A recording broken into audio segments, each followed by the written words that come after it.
Assalamu alaikum. My name is Ahmed Raza. Today our subject is physiology. We will continue our chapter the heart. Now we will talk about cardiac cycle. Action potential is generated on the sinoatrial node SA node on the cardiac muscle. SA node is present on the right atrium. Action potential travels from SA node from both atria to the ventricles. लेकिन इस transfer के अंदर थोड़ा सा delay होता है about 0.1 second, ताकि ventricles के पास इनफ टाइम हो to become filled with blood. So we can call that the atria act as primer pumps for ventricles. Now our next concept is diastole and systole. During this diastole, both ventricles, that is right and left ventricles, relax, and in systole the ventricles contract. When there is an increase in the heart rate, there is simultaneously decrease in the duration of the cardiac cycle. During normal conditions, systole का time period in cardiac cycle is about 0.4 second, लेकिन जब हमारा heart rate 3 times increase होता है तो systole की duration 0.4 से कम होकर 0.65 पर आ जाती है. और इसका मतलब ये है कि वेंट्रिकल्स कम्प्लीटली रिलैक्स नहीं कर रहा, क्योंकि सिस्टोल के अंदर वेंट्रिकल्स रिलैक्स करते हैं, वेंट्रिकल्स के अंदर ब्लड जो है वो फिल होता है. जैसा कि हमने अभी स्टडी किया that atria functions as primary pumps for the ventricles. अब हम इसी को फर्दर डिस्कस करेंगे.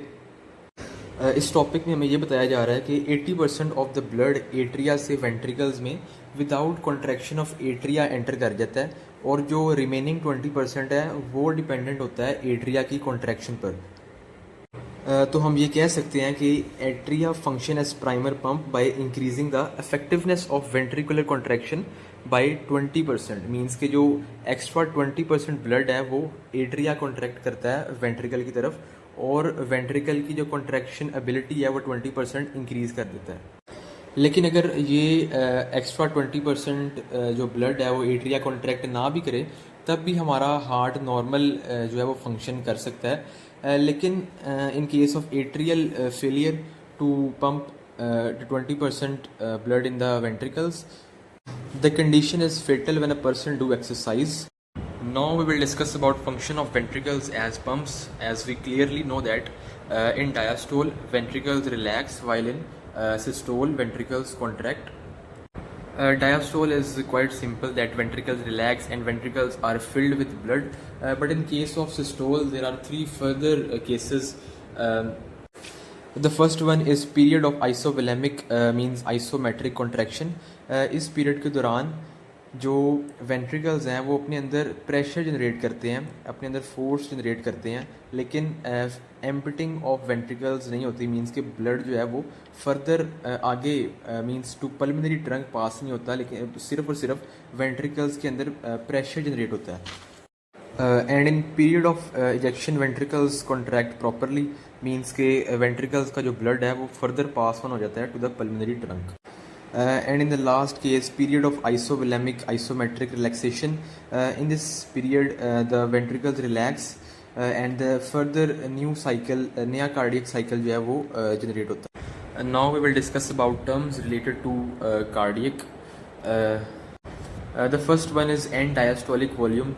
एंड डायस्टोलिक वॉल्यूम में जब वेंट्रिकल्स रिलैक्स करते हैं, वेंट्रिकल्स में ब्लड फिल होता है, जिसकी वजह से जो वेंट्रिकल्स का वॉल्यूम है वो इंक्रीज़ होकर 110 टू 120 ml तक पहुंच जाता है, और इसे हम कहते हैं and diastolic volume. And second one is stroke volume output. जब वेंट्रिकल्स कॉन्ट्रैक्ट करता है तो वेंट्रिकल्स एम्प्टी होता है, और जो वेंट्रिकल्स का वॉल्यूम है वो 110 टू 120 ml से डिक्रीज़ करके 70 ml तक पहुंच जाता है. इसे हम कहते हैं स्ट्रोक वॉल्यूम आउटपुट. और जो रिमेनिंग वॉल्यूम है, जो एम्प्टिंग ऑफ वेंट्रिकल्स मीन के कॉन्ट्रैक्शन ऑफ वेंट्रिकल्स के बाद भी वेंट्रिकल के अंदर रहता है, उसे हम कहते हैं and systolic volume. As we know that the walls of the heart prevent the backflow of blood.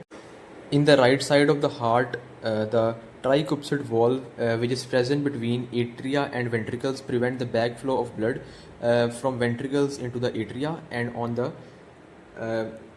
left side of the heart, mitral valve prevent the backflow of blood from ventricles into the atria. And same in the case of pulmonary trunk, semilunar valve prevent the backflow of blood from pulmonary trunk back into the ventricles. Work output of the heart से मुराद वो energy है जो heart work में convert करता है during heart beat. इसकी दो फॉर्म्स हैं, एक मेजर पोर्शन और एक minor portion. Major portion of this energy is utilized in pumping blood from low pressure veins into the high pressure arteries, और इसको हम सेकंड नेम देते हैं वॉल्यूम प्रेशर वर्क और एक्सटर्नल वर्क। और minor portion of this energy is utilized in accelerating blood to its velocity of injection, जिस velocity से heart arteries के अंदर ब्लड पंप करता है, और यही ब्लड की काइनेटिक एनर्जी के तौर पर अपीयर होती है। प्री लोड से मुराद वो प्रेशर या वो फोर्स है जो हार्ट मसल्स के अंदर जनरेट होती है when heart is filling with blood. और आफ्टर लोड से मुराद वो प्रेशर है जो हार्ट को रिक्वायर्ड होता है to pump blood in different parts of the body. Now our next topic is regulation of heart pumping. When a person is at rest, the heart pumps only 4 to 6 liters of blood each minute. But during strenuous exercise or hard exercise, the heart may pump 4 to 7 times this amount. There are basically two mechanisms that regulates the pumping of heart. The first mechanism is the intrinsic regulation of heart pumping. इस mechanism में हमें ये बताया जा रहा है कि जो हार्ट पंपिंग की रेगुलेशन है वो blood volume to the heart पर डिपेंड करती है। मींस के जितना ज़्यादा ब्लड हमारे हार्ट की तरफ आएगा उतने ही ज़्यादा स्ट्रॉन्गली हमारे हार्ट के मसल्स कॉन्ट्रैक्ट करेंगे, उतनी ही ज़्यादा उनमें प्रेशर जनरेट होगा। और जब प्रेशर जनरेट होगा तो ऑब्वियस सी बात है कार्डियक मसल्स उतने ही स्ट्रॉन्गली कॉन्ट्रैक्ट करेंगे और फर्दर बॉडी पार्ट्स में ब्लड वॉल्यूम की जो क्वांटिटी है वो इंक्रीज़ हो जाएगी। इस मैकेनिज़्म को हम Frank Starling mechanism of the heart भी कहते हैं। इसकी जो प्रॉपर डेफिनेशन है वो है within physiological limits the heart pumps all the blood that returns to it by way of the vein. Frank Starling mechanism की फर्दर थोड़ी सी डिटेल ये है कि जब हार्ट के अंदर extra amount of blood flow करेगा तो हार्ट का वॉल्यूम इंक्रीज़ कर जाएगा, हार्ट की जो वॉल्स हैं वो स्ट्रेच होंगी जिसकी वजह से उनमें प्रेशर जनरेट होगा, और इस प्रेशर की वजह से जो कार्डियक आउटपुट है वो इंक्रीज़ हो जाएगा। जो अमाउंट ऑफ ब्लड है to different parts of the body वो इंक्रीज़ हो जाएंगी। यहाँ पर एक नोट करने वाली बात ये भी है कि राइट एट्रियल वॉल्स में जो स्ट्रेच होता है उसकी वजह से भी 10 to 20% amount of blood pumped to different parts of body increase हो जाता है, लेकिन जो ज़्यादातर जो प्रोसेस इफेक्टिव है वो फ्रैंक स्टार्लिंग मैकेनिज़्म ही है। Now we will talk about effect of sympathetic and parasympathetic nerves on the function of the heart. Sympathetic nervous system हमारा heart rate, cardiac output, heart contractile force, इन सब चीज़ों को increase कर देती है। नॉर्मल ह्यूमन बींग्स में normal heart rate है 70 बीट्स पर मिनट, लेकिन due to the stimulation of sympathetic nerves ये 70 beats per minute 180 to 200 beats per minute तक इंक्रीज़ कर जाती है, और in some cases, in rare cases even 250 beats per minute. While in case of parasympathetic stimulation, the case is totally opposite to that of the sympathetic nervous system. That is, parasympathetic stimulation reduces the heart rate and the strength of the contraction of the heart. Parasympathetic और sympathetic nervous system की further details हम chapter number 10 के last पर discuss करेंगे, लेकिन उसका थोड़ा सा कॉन्सेप्ट, थोड़ा सा आइडिया मैं आपको इस चैप्टर में दे देता हूँ कि पैरासिम्पैथेटिक नर्वस सिस्टम हमारे एसए नोड और एवी नोड को मेनली नर्व सप्लाई करता है, और to some extent to the atrial muscles of the heart और to very less extent to the ventricular muscle, but sympathetic nerve supply all parts of the heart. Now we will talk about effect of potassium and calcium ions on the heart function.